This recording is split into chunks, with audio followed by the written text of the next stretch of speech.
TVT au cœur de l'information.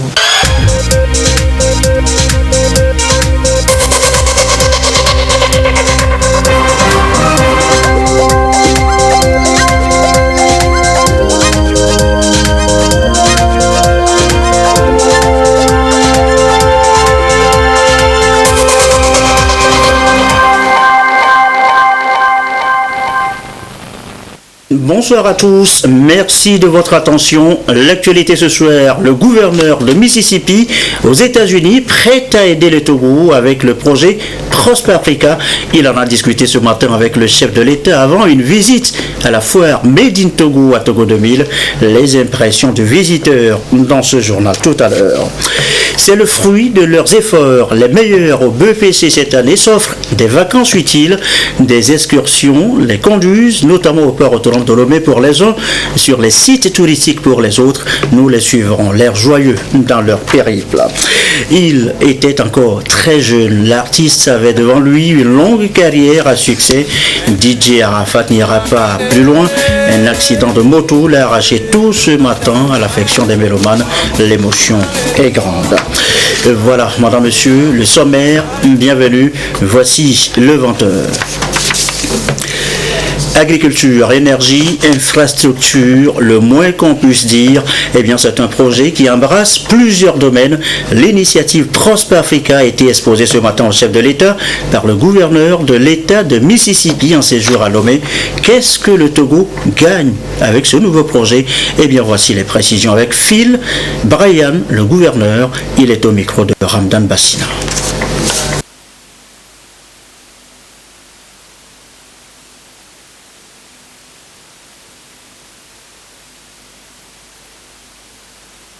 It is wonderful to be here in Togo. C'est formidable d'être ici au Togo. Nous sommes ici dans le cadre d'une initiative que nous appelons Prosper Africa, qui est actuellement en train d'être mise en œuvre dans notre pays. Et nous osons dire que l'initiative sera de le mettre en œuvre ici également au Togo.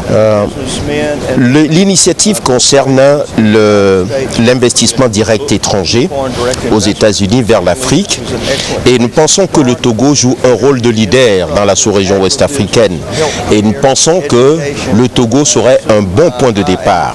Il s'agira pour nous de faire venir au Togo des investisseurs et qui seront en train de mener des activités dans le secteur de l'énergie, des infrastructures, de l'agriculture et pourquoi pas de la santé. Energy, infrastructure, agribusiness, healthcare. Et voilà des précisions donc sur ce projet Prosper Africa. Et c'est hier dimanche que le gouverneur de l'État de Mississippi aux États-Unis, Phil Bryan, est arrivé à Lomé, accueilli, vous allez le voir, à l'aéroport général Gnassingbé Adema par le Premier ministre Komiselom Klassou. Voilà donc les images de l'arrivée donc du gouverneur de Mississippi, et tête à tête ensuite entre les deux hommes à l'aéroport, et l'hôte et sa suite prendront ensuite quartier à l'hôtel du 2 février pour cette visite de travail. Pour votre gouverne, eh bien sachez que l'État de Mississippi est un État foncièrement agricole et c'est le 3e producteur national du coton. On y élève aussi beaucoup de bovins, une expérience qui pourra bien profiter à notre pays, le Togo. Et ça part de ce qui est vu ici au Togo sur place, de ce que les Togolais produisent eux-mêmes déjà. Le gouverneur Phil Bryan s'est rendu à la foire Made in Togo et c'est justement pour apprécier les produits 100% togolais exposés à Togo 2000. Les impressions de visiteurs dans ce reportage de Guillaume Igbakou avec Ferdinand Tassoua. Quelques heures après qu'il a foulé le sol togolais, le gouverneur de l'État de Mississippi, Phil Bryan, entame déjà sa découverte du pays. L'hôte du Togo, accompagné de quelques membres du gouvernement, visite ici les stands de la 3e édition de la foire Made in Togo. Une plateforme ouverte depuis le 26 juillet dernier pour valoriser les talents du terroir. Ici, tout parle et tout respire togolais grâce au génie des exposants. Une tenue traditionnelle enfilée par le gouverneur, quelques mets dégustés sur place, puis les premières impressions de l'homme du pays de l'oncle Sam. Of course, to be here in Togo, but to see this fair of entrepreneurs. Nous sommes heureux de venir ici au Togo et de pouvoir constater tout ce lot d'entrepreneurs togolais qui sont en train de faire un travail remarquable.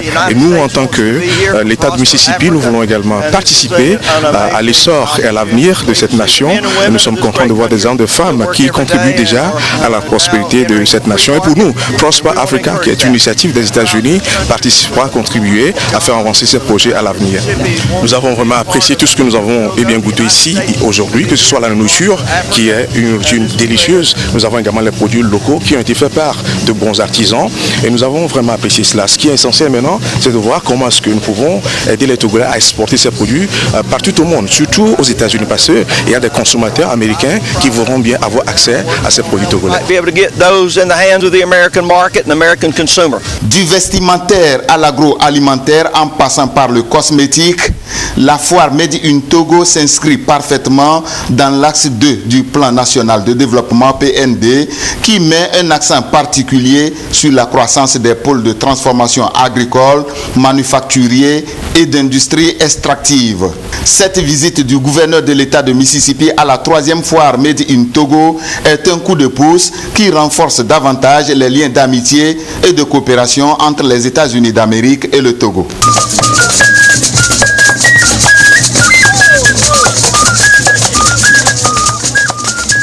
Et voilà, la culture à tout instant. Après l'utile, l'agréable, les voici les meilleurs élèves au BPC 2019 en excursion, une visite sur les sites touristiques et économiques à travers le Togo. C'est une récompense offerte par le ministère du Développement à la base et c'est Carmen Madji Akapo qui nous raconte cette excursion. Sur les 130 221 candidats qui ont pris part à la session de juin 2019 du BPC, 64,19% ont obtenu le précieux sésame. Les meilleurs, les premiers des centres d'examen de chaque préfecture participent au programme Vacances utiles et citoyennes du ministère du Développement à la base. Ils sont plus de 300 sélectionnés pour une tournée dénommée Tour d'excellence. Certains d'entre eux découvrent ici l'Assemblée nationale. Loarou Péré est le premier du Togo cette année au BPC. Avec 19,94 de moyenne, il nourrit déjà de grandes ambitions. Compte faire la série scientifique, série C. Je veux devenir un professeur agrégé en mathématiques. J'ai une moyenne de 19,56. Compte devenir soit médecin ou soit architecte. Nous avons visité l'Assemblée nationale. J'ai retenu qu'il y avait 17 femmes et il fallait augmenter le nombre. Donc, ce nombre doit être augmenté par nous. Plusieurs activités sont inscrites au programme de cette excursion. Le ministère du Développement à la base veut ainsi encourager l'excellence et susciter l'émulation en milieu scolaire. Il est question de permettre à ces jeunes-là de découvrir un ensemble de sites et d'institutions de notre pays qui leur permettront d'avoir une vue d'ensemble sur comment le pays fonctionne et quelles sont les opportunités que le pays leur offre en tant que jeunes. Ils ont pour base les nids de Notien et ils partiront après pour Kara et s'établiront dans la préfecture de la Kosa pour visiter un ensemble de sites au niveau de la région.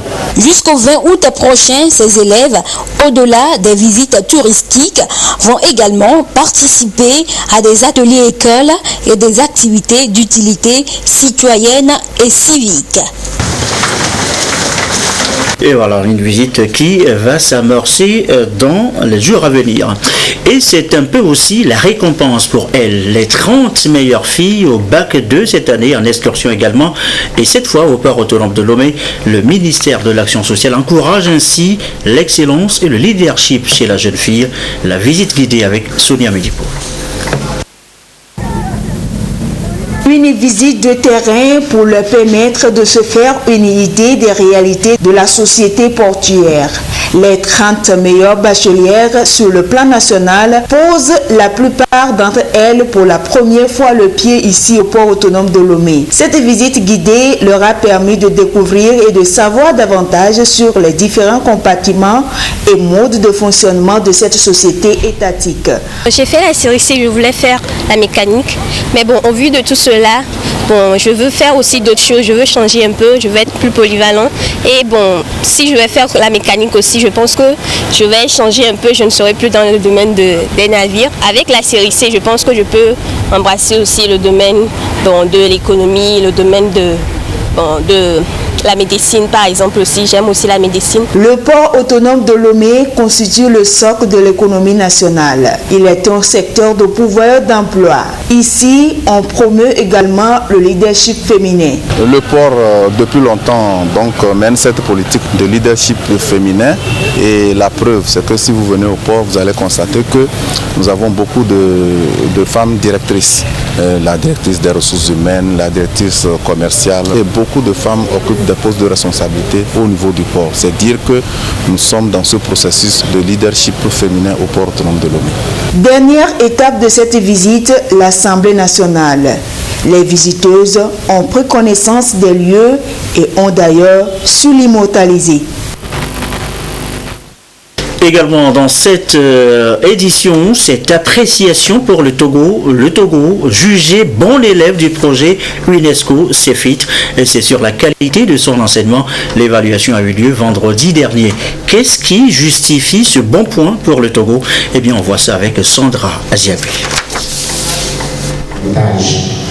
Dernier à regagner le projet UNESCO CEFIT en fonds chinois en dépôt à l'UNESCO pour un enseignement de qualité, le Togo est qualifié de bon élève. Il est retenu pour la phase 3 du dit projet. Depuis 2018, les institutions nationales clés d'éducation et formation des enseignants au Togo bénéficient de ce projet.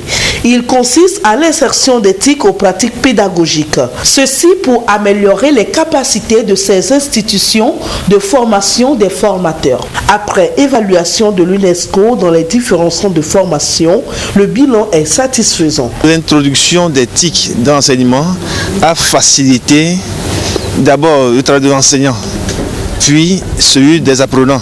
Il y a des éléments à utiliser parce que l'enseignant a un espace de recherche qui lui permet de récolter assez d'outils qui facilitent sa préparation de cours. Le Togo a conçu un projet dans lequel on a mis à contribution les 13 établissements qui assurent la formation des formateurs à l'utilisation des technologies de l'information et de la communication dans leur apprentissage. Après évaluation, le projet togolais a été présenté comme une originalité en Afrique, à Addis Abeba.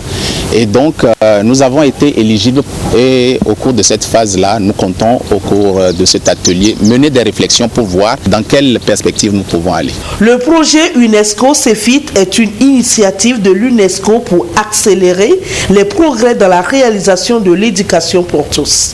Cette rencontre permettra la planification des activités de la phase 3 pour laquelle le Togo est retenu. Et de contribuer à la réalisation. Je vous l'annonçais, ça reste un défi pour les Nations Unies. Le désarmement fait encore objet depuis ce matin d'une session de formation ouverte à Lomé. Il sera question notamment de la gestion efficace des armes et munitions. La cérémonie d'ouverture, le récit et Kouissala. Terreur et consternation. Des mots pour qualifier l'extrémisme violent et le terrorisme rendu possible grâce aux armes et munitions. Ces menaces touchent aujourd'hui presque tous les États, surtout africains. Le Centre régional des Nations Unies pour la paix et le désarmement en Afrique, UNREC, a initié cette formation pour renforcer davantage l'aptitude du personnel de la mission de maintien de la paix pour bien jouer son rôle. Au cours des 5 jours de formation, il sera question de les amener à une gestion efficace des armes et munitions dans le contexte du désarmement, démobilisation et réinsertion en évolution. Les menaces ont pas mal évolué. Par le passé, si je prends le cas du continent africain, beaucoup de continents d'ailleurs, étaient souvent la proie de guerres civiles, n'est-ce pas? Et donc le DDR était essentiellement conçu autour de la démobilisation des combattants, n'est-ce pas, qui avaient pris part à ces guerres civiles. Aujourd'hui, les choses évoluent, les défis sécuritaires évoluent. Vous voyez qu'on parle de plus en plus aujourd'hui d'extrémisme violent. Et donc, les questions de DDR se doivent également de prendre en compte ces contextes changeants. Non seulement en termes d'acteurs, mais aussi en termes aussi de risques et de menaces et de dangers qui évoluent également. Donc, nous avons différents modules qui vont couvrir ces différents aspects-là, et notamment tout ce qui concerne les armes et les munitions. Il y a un manuel qui a été conçu spécialement à cet effet. La formation est initiée en collaboration avec la République fédérale d'Allemagne. Après la phase théorique à Lomé, ces praticiens se retrouveront les 15 et 16 août prochains à Accra pour la phase pratique. Il faut aussi en finir avec les cas de torture, semble dire la CNDH. La Commission nationale des droits de l'homme a réuni magistrats, police, surveillants de prison sur la question, notamment sur le mécanisme de prévention de la torture. Les échanges ont eu lieu à Palimé. L'essentiel de la rencontre, le compte rendu de Sylvain Rabouche. Le Togo, dans une avancée significative, la mise en place du mécanisme national de prévention de la torture, un outil opérationnel pour faire de la justice et du droit un pilier de développement et de la croissance économique. Ce mécanisme, qui sert de cadre légal, consiste à poser des bases solides pour la prévention de la torture dans la perspective de réduire les risques des mauvais traitements inhumains et dégradants et améliorer la question des droits de l'homme au Togo. Pour sa mise en œuvre, les acteurs de la chaîne pénale s'approprient les dispositions de cet outil pour leur implication participative dans la connaissance de cet instrument qui va permettre à la CNDH de jouer efficacement sa mission sur le terrain. Maintenant, en tant qu'un mécanisme national de prévention, la Commission peut faire des visites, même inopinées, à tous les lieux de privation de liberté dans le pays. Ça veut dire dans des prisons, dans des postes de police, dans des camps militaires, dans des hôpitaux psychiatriques, dans tous les lieux où les personnes sont déprivées de leur liberté. Donc ici, on essaie de travailler avec les acteurs de la chaîne pénale pour les faire comprendre l'approche du mécanisme national de prévention, qui est une approche basée sur dialogue, sur discussion, sur coopération, et n'est pas basée sur la dénonciation. Ils ne sont pas là pour dire non, vous êtes des gens méchants. Ils sont là pour coopérer, pour trouver ensemble des solutions pour aider le pays à développer, à mieux respecter les droits de l'homme. L'initiative est de la Commission nationale des droits de l'homme dans le contexte du projet d'appui à l'opérationnalisation du mécanisme national de prévention de la torture pour familiariser les acteurs de la chaîne pénale à cette notion de prévention. Une démarche soutenue par les organisations des droits de l'homme au Togo. Les acteurs de la chaîne pénale sont les magistrats, les officiers de police, les surveillants de prison, les forces de l'ordre aussi, les militaires aussi sont impliqués. Donc c'est important que dans toutes ces chaînes, tous les acteurs qui interviennent depuis l'arrestation par exemple jusqu'à la détention, ces acteurs-là sachent quel est le cadre légal de prévention de la torture au Togo pour qu'eux aussi puissent l'appliquer à bon escient pour réduire définitivement la torture au Togo. À travers ce cadre légal, les acteurs de la chaîne pénale vont désormais disposer des instruments nécessaires pour mieux prévenir la torture dans les lieux de privation de liberté, mais aussi améliorer l'environnement pénitentiaire et mieux collaborer avec la Commission nationale des droits de l'homme pour un meilleur fonctionnement du mécanisme sur le terrain. Dans bien des cas, c'est la veuve et l'orphelin. Comment jouir après de leur héritage? Question récurrente encore évoquée ce lundi par la CNDH et les associations de femmes. Rencontre ce matin à Lomé. Que doit-on savoir exactement une fois pour toutes? Luc Assis. Au décès de son conjoint, la femme est confrontée à d'innombrables difficultés. Des difficultés relatives à la jouissance de l'héritage laissé par son conjoint défunt. Il en est de même pour les orphelins. La Commission nationale des droits de l'homme CNDH entretient les femmes des associations organisées sur le contenu du Code des personnes et de la famille. Ce code a défini les procédures à suivre par les conjoints vivants pour rentrer dans leurs droits. Il faut absolument que vous soyez dans les liens du mariage. Et donc, quand vous perdez votre conjoint, le code dit, vous avez droit à un quart des biens de votre conjoint s'il y a des enfants. Maintenant, si il y a pas des enfants, le père et la mère de votre mari ou bien de votre femme est encore vivant, si les deux sont vivants, la femme ou bien le mari veuf a droit à la moitié des biens de son mari et l'autre moitié va à ses parents. Maintenant, si vous n'avez pas laissé de parents survivants, le code dit tous les biens doivent être déférés à la femme. Ce n'est que lorsqu'il n'y a pas d'enfant, il n'y a pas de conjoint survivant, il n'y a pas d'ascendant, c'est-à-dire père et mère, que la succession est dévolue aux frères et sœurs du défunt. Bon, nous avons constaté que quand les femmes surtout perdent leur mari, la belle famille s'empresse à venir les sortir du domicile conjugal. En réalité, ça ne devait pas être le cas et la femme qui est confrontée à cette situation peut demander au tribunal à être maintenue au domicile conjugal jusqu'à même son décès ou bien jusqu'à son remariage si elle est encore jeune. Les enfants orphelins ne sont pas laissés pour compte par le Code des personnes et de la famille. Lorsqu'il y a un des parents qui est en vie, on n'a pas besoin de désigner un autre tuteur que le second parent qui est en vie pour aussi bien exercer l'autorité parentale que administrer les biens des enfants mineurs. La rencontre de sensibilisation intervient à l'occasion de la Journée africaine des droits de l'homme, célébrée ici en différé par la CNDH. L'autonomisation de la femme passe aussi par le respect de ses droits. Les orphelins. Et voilà donc pour les droits successoraux du conjoint survivant et les orphelins. Par ailleurs, que dire de la loi sur la santé sexuelle et reproductive au Togo? Bon à savoir aussi, femmes, parajuristes et acteurs communautaires s'y intéressent à Kara. Alors que dit la loi de ce côté-là? Que retenir ce soir? Nestor Moujoué, notre bureau à Kara.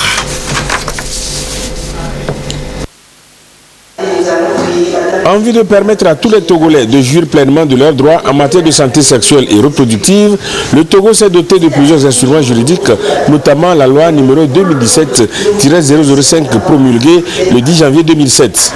Cette disposition est méconnue du grand public. Le groupe de réflexion et d'action Femmes, Démocratie et Développement, qui œuvre pour l'épanouissement des femmes, a entrepris la dissémination de cette loi sur la santé sexuelle et reproductive. Les échanges entre les GF2D, les femmes parajuristes, les acteurs communautaires, les filles mères, les chefs religieux et traditionnels de la région de la Kara se situent dans cette dynamique. Les populations ne connaissent pas les droits qui leur sont reconnus à travers cette loi-là, donc nous pensons qu'il est important de pouvoir la vulgariser.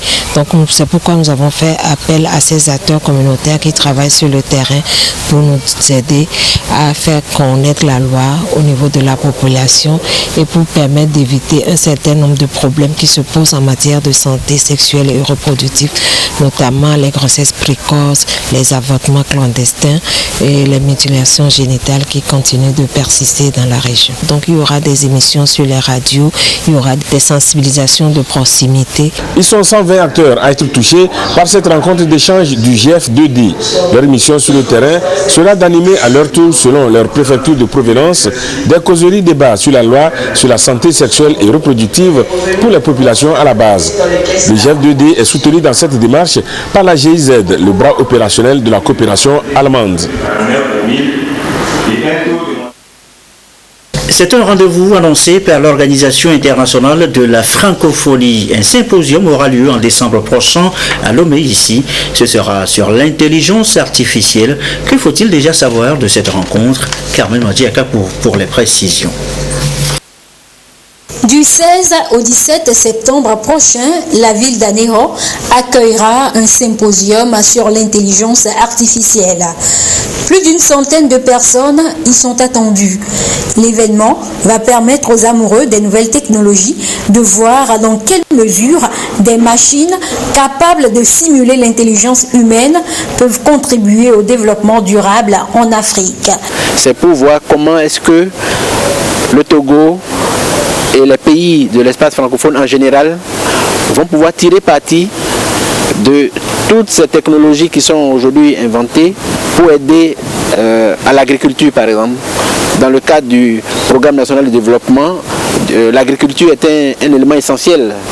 Et je pense que l'intelligence artificielle peut aider nos pays à pouvoir se doter de technologies liées par exemple au climat, liées à tout ce qui est irrigation, à tout ce qui est facilitation des récoltes. Et à ce niveau, c'est vraiment un défi important que nous devons relever ensemble. Comment l'intelligence artificielle peut aider l'Afrique à se développer au niveau économique. Voilà un des enjeux qui sera abordé pendant le symposium. Ces assises marquent le démarrage des activités préparatoires du symposium d'Aného. Déjà, les acteurs de l'écosystème numérique du Togo réfléchissent sur les enjeux et défis de l'intelligence artificielle.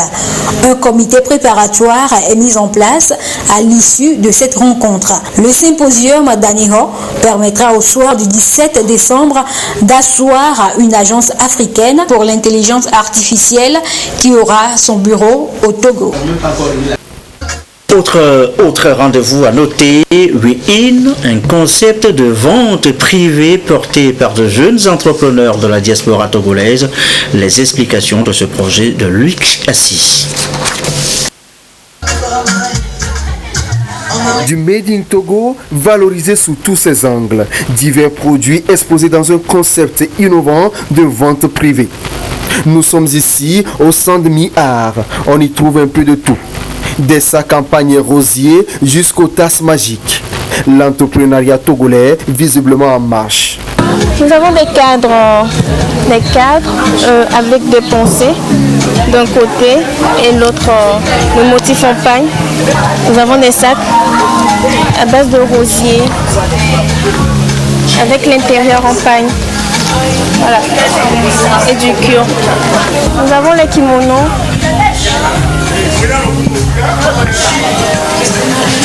De tout genre. Ça dépend de la cliente ou bien du client. Nous avons une tasse magique.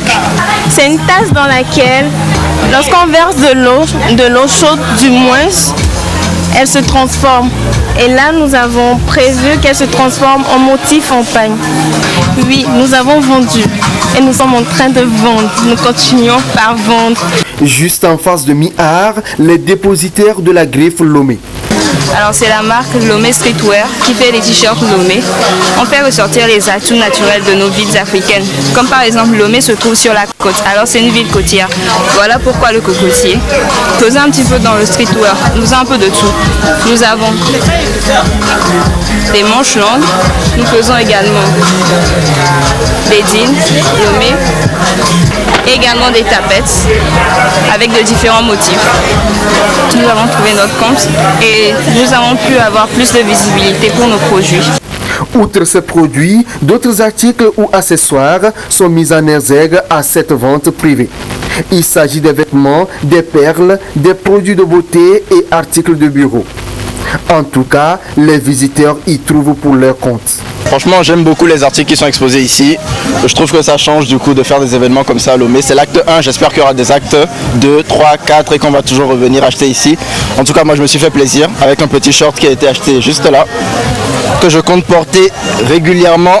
Et en fait, quand je suis venue ici, la première chose que je suis venue voir, c'est les habits Lomé et ça m'a beaucoup plu. Et j'espère que quand ma mère va venir de me l'acheter. C'est la première fois pour ma part que j'assiste à un événement pareil au Togo et je suis très content de voir qu'il y a des produits qui sont faits ici, qui portent la marque et le nom de notre pays qui sont exposés. Donc je me suis fait plaisir moi-même avec un petit jogging de la marque Lomé. WeIn, une initiative de jeunes entrepreneurs de la diaspora togolaise. Ils sont venus apporter leur contribution à la promotion de la consommation locale tout en répondant aux besoins des populations. L'objectif en fait est d'importer sur le territoire togolais des produits innovants, différents, auxquels les gens en fait n'ont pas d'habitude accès, qu'ils trouvent extraordinaires et de loin, mais tout en promouvant en fait les produits togolais, c'est-à-dire que on expose à la fois des produits qui viennent de l'extérieur, mais des produits d'ici, pour que les gens voient que en fait, les produits togolais sont d'aussi grande qualité que les produits qu'on peut importer.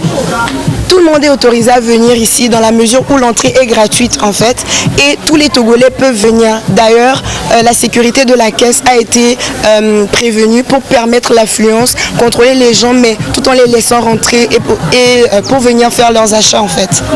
Il y a eu un engouement extraordinaire. Les gens sont dévoués, les gens sont présents, c'est extraordinaire. Il va sans dire qu'une kyrielle d'initiatives est prise par de jeunes Togolais pour produire, consommer et promouvoir l'entrepreneuriat local pour le renforcement de l'économie nationale. Voilà, et ça vaut la peine d'y faire un tour. Dans le reste de l'actualité, encore un deuil qui frappe la musique, la culture africaine. Lundi dernier, c'était Djimiro, le Togolais. Ce lundi, c'est Didier Arafat, l'Ivoirien, tué dans un accident de circulation. L'émotion est là, tout aussi grande pour les mélomanes. À l'esprit viennent beaucoup de ces morceaux. Jonathan, par exemple, en hommage à un ami, lui-même tué dans un accident de moto, ou encore le featuring avec le public, avec les Toufan pour le public togolais. On écoute un peu. Jonathan, Jonathan, Maero, Malero, Malero, Malero, Jonathan, applaudissez, il n'est pas mort, il est dans ta mémoire. Arafat et moi, allez tout le monde lève la main. Tous les mannequins vont danser. Arafat et les Toubanes. Toute l'Afrique va danser. Babi, tout le monde qui dit Bana Kenya Mana.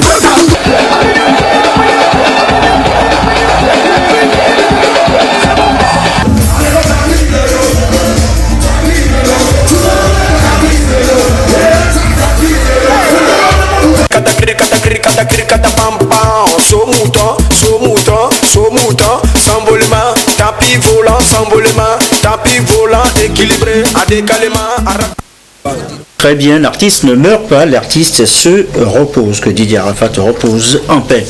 On va essayer de boucler cette édition sur une note beaucoup plus gaie. La Coupe de la Tabaski du football, victoire d'Akosombo FC sur la JFC, tous deux de 5-C. On refait le match avec Gérald Agoutou.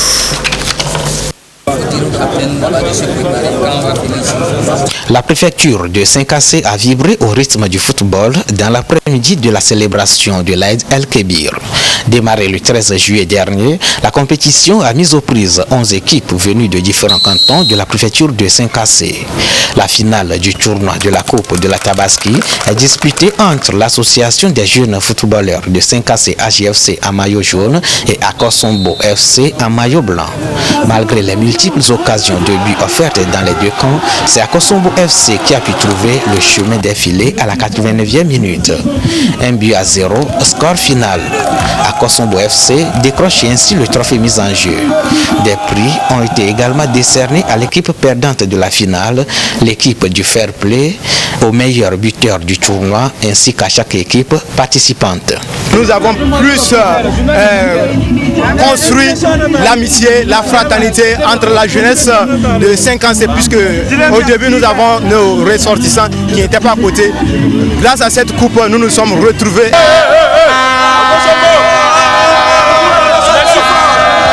Quand les gens sont en joie, c'est parce que derrière les gens vivent sans aucune crainte. Je crois qu'il y a lieu de féliciter toutes les autorités de ce pays, en tête le chef de l'État, pour sa politique de paix que tout le monde salue. En plus du public local, des ressortissants de 5AC au Togo, de la diaspora y comprise, ainsi que les cadres du milieu, la finale de la 3e édition de la Coupe de la Tabaski a mobilisé des spectateurs venus des pays voisins. Nous sommes tous des frères, donc nous vivons en parfaite harmonie entre nous. Après la prière, après l'immolation des moutons, on n'a plus rien à faire. Donc il va de soi que quand il y a cette manifestation, on se retrouve, on profite en même temps se présenter les vœux. Au fait, nous sommes des voisins, nous nous aimons les uns les autres. À des occasions comme celle-ci, nous nous invitons. Nous avons vécu de très bonnes prestations des deux équipes. Les perdants n'ont pas démérité, mais les gagnants ne sont pas non plus chanceux aujourd'hui. Sinon, ils pouvaient même marquer plus de 3 buts. Et nous félicitons le chef de l'État togolais, surtout pour le développement de cette localité. Nous lui disons merci et surtout nous le soutenons dans la poursuite des actions de développement de cette communauté. Selon les organisateurs de ce tournoi, les attentes sont comblées. L'esprit d'équipe, le fair play et la solidarité sont des valeurs promues durant la compétition. Les gestes étaient bons. Les gagnants aussi ont lutté, gagné leur part. C'est bon. Je les félicite beaucoup. Je suis vraiment très content, satisfait, puisque le début, ça a été un peu difficile, mais au fur et à mesure, ça a beaucoup marché. Surtout le fair play, ça va beaucoup aider notre milieu. Les cadres de la préfecture de 5AC ont exhorté la population, surtout la jeunesse, à pérenniser les valeurs observées lors de ce tournoi dans leurs milieux respectifs. Ils ont également présenté à la population de 5AC le programme Vacances utiles qui démarre avec le tournoi de football de la Coupe Union pour la République Unir Vacances 2019. Et voilà donc la coupe de la Tabaski avec un parfum d'intégration sous-régionale. Et ceci referme ce journal. Merci à vous qui nous suivez ce soir et notamment à 5AC et comme d'habitude, toujours fidèlement. Très belle soirée.